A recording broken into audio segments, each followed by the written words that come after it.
गौरा के जनमे ललनवा त देवलोक में सोर भइले हो। ललना पर्वत पर बाजेला बजनवा नगरिया में मंगल हो।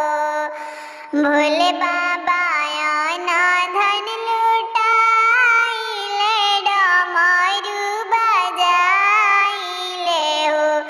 ललना गौरा मैया पलना झुलावई उतरेली आंगननु हो। आजू के दिनवा सुहावन बड़ी मन भावन हो। ललना गौरा मैया गणपति जनमे नगरिया भइले मंगल हो।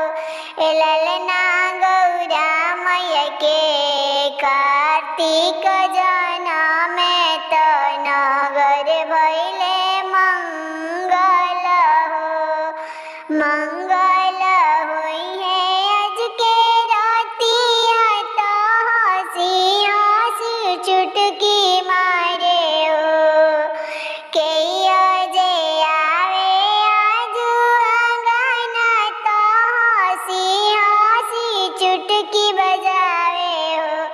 ललना के उनके कजरा बनावे तो के लगावेला हो। गंगा जी हंसी हंसी गावेली चुटकी बजावेली हो। ललना लक्ष्मी